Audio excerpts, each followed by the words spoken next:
Why are we spending our time in philosophy of science?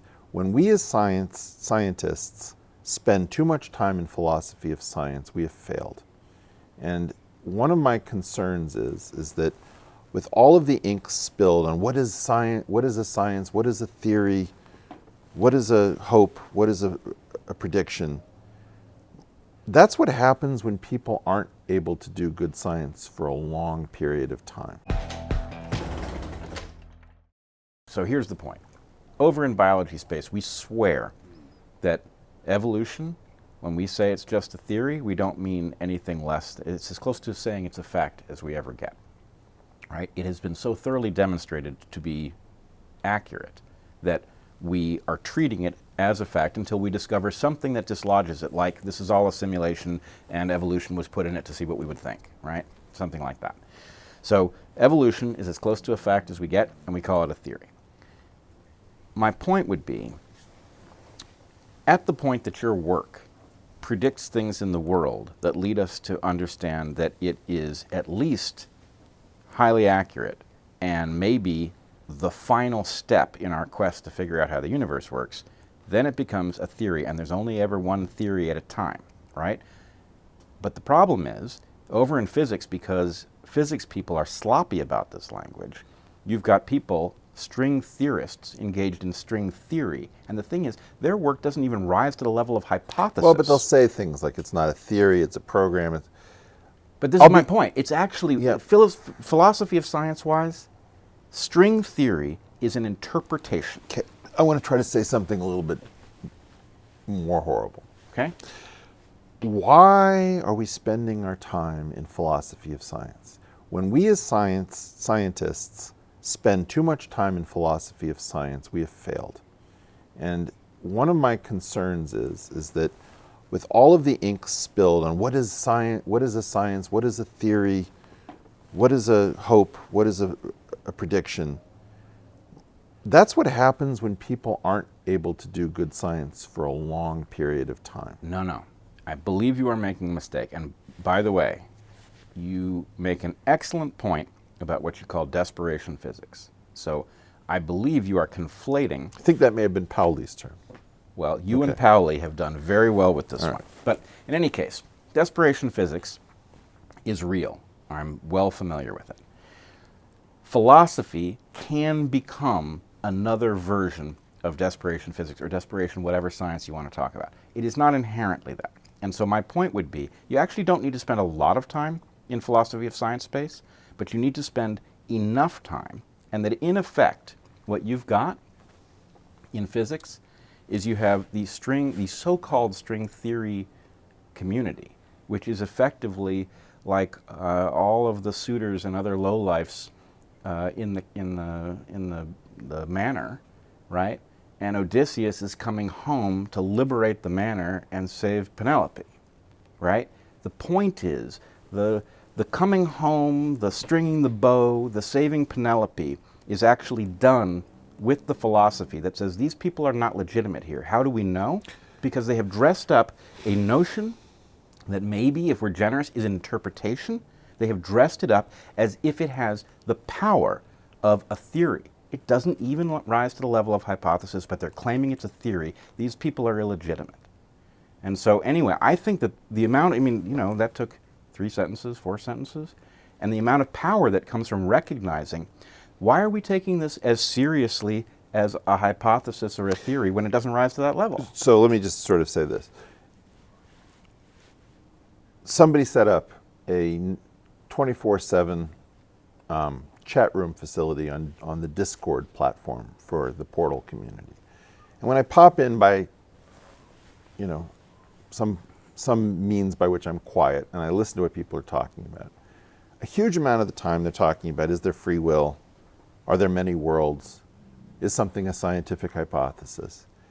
What I'm actually interested in is to tell them these are very expensive conversations that are going to take a tremendous amount of your life, because you're going to assume that there's more to this. And quite honestly, you and I can be in different places. My feeling about this is science is the totality of things that have worked to produce fairly reliable knowledge. And at the end of the day, I believe that this is about taste, and about not wanting to be thwacked. You know, in general, most musicians have a pretty clear idea about the hierarchy of musicianship. Music is a very large space. It's not linearly ordered. I'm not going to pretend that we all, you know, have the same favorite guitarists. But most of the time, you can say, you know, Hilary Hahn is one of the greatest violinists in the world, and everybody knows it. And when science is working, we don't spend a lot of time saying, is this science?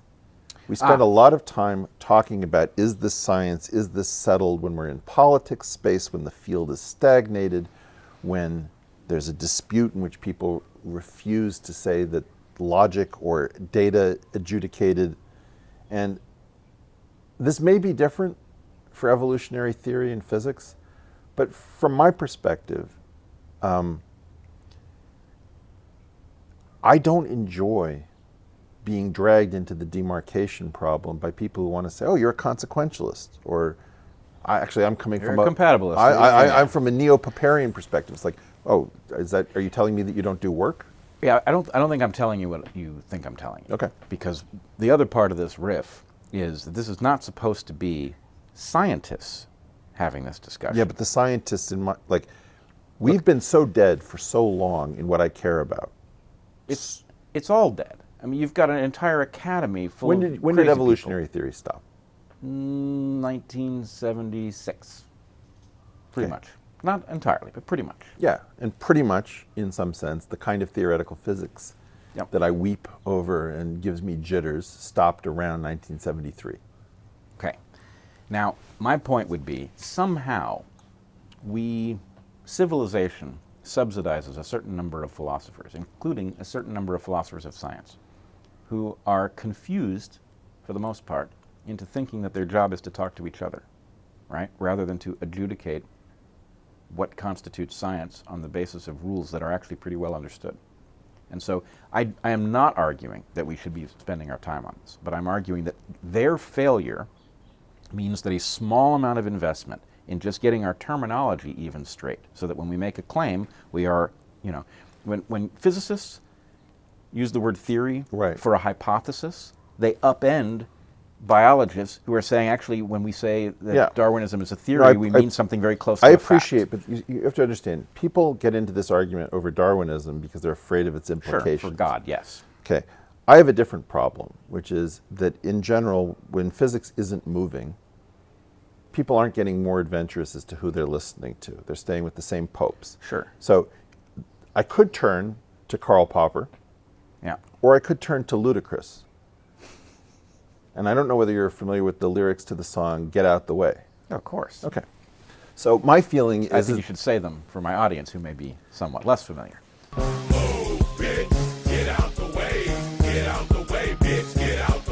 I'm an old guy, I can't remember the lyrics exactly. However, my feeling is strongly that we should be following Ludacris rather than Karl Popper, because I don't have time for this. No, you do have time for it for the following reason, that it's a time saver. Now, we are wasting time here, but...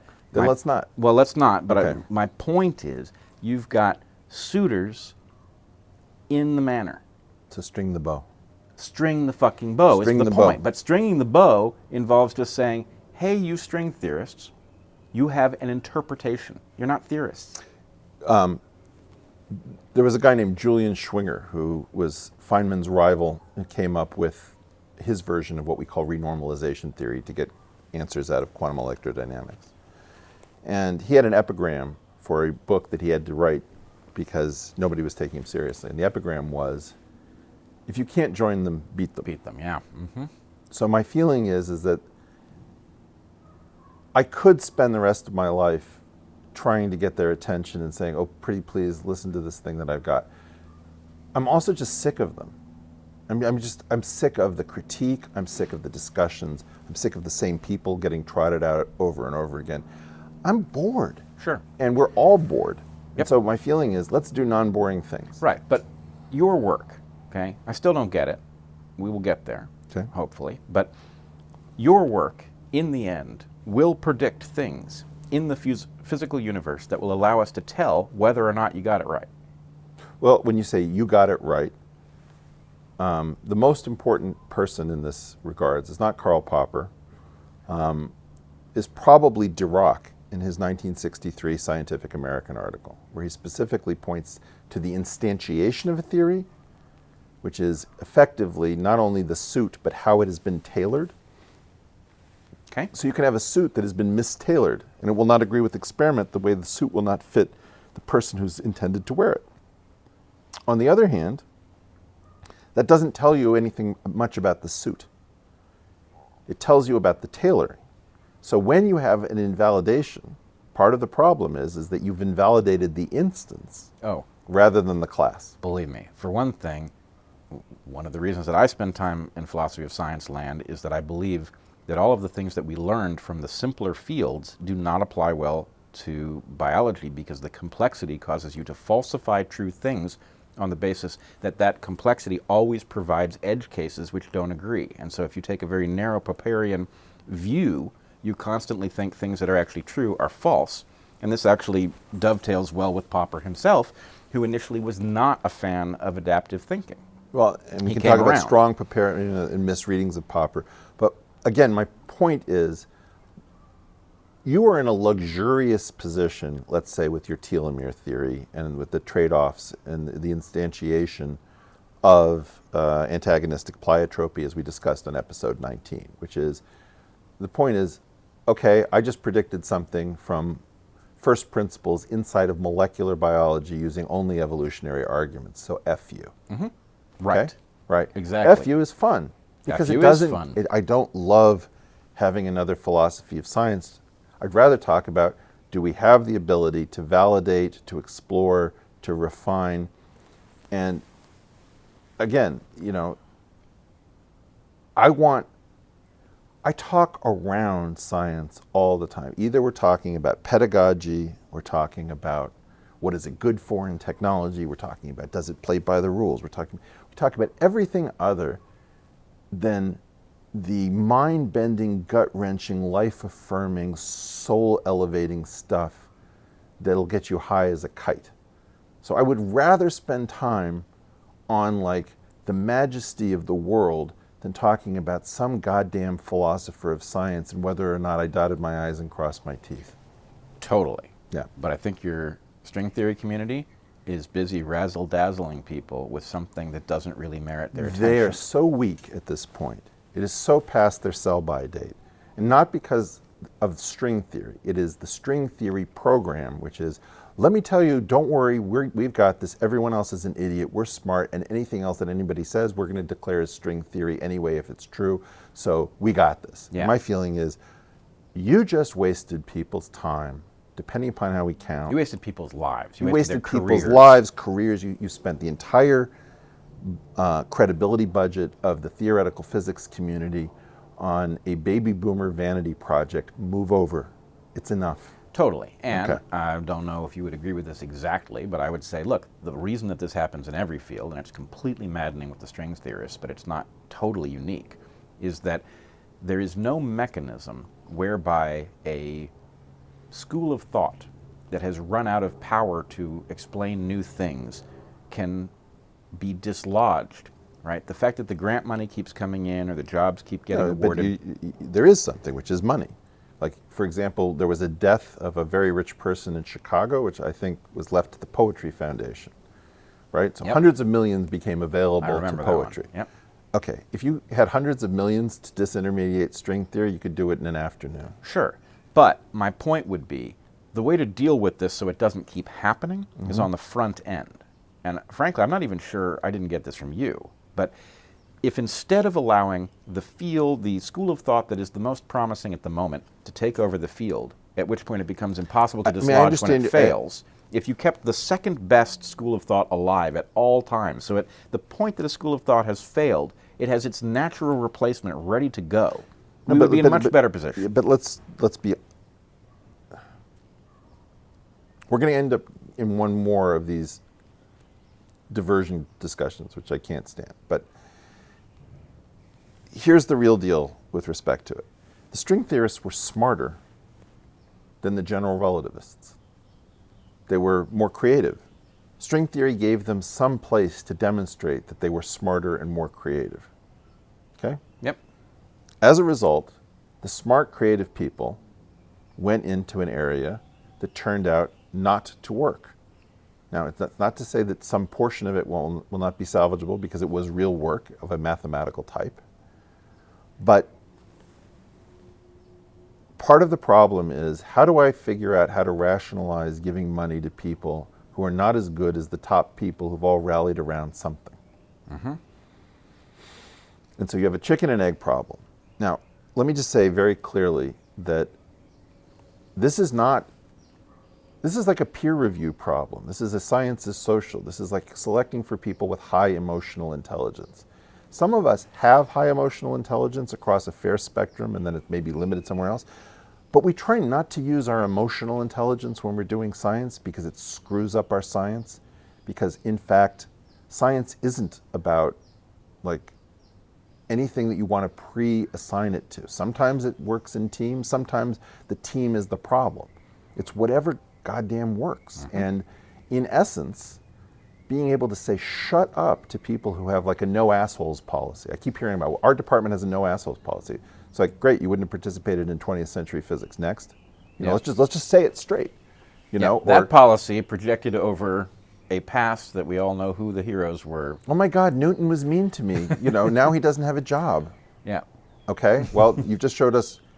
I would not send my child to a university that announced that it had a no assholes policy on the faculty. I might say, I don't want to tolerate assholic behavior. Yep. Or unfair behavior, sure. But like hard nose. Yeah. No, I mean, you've been making this point forever.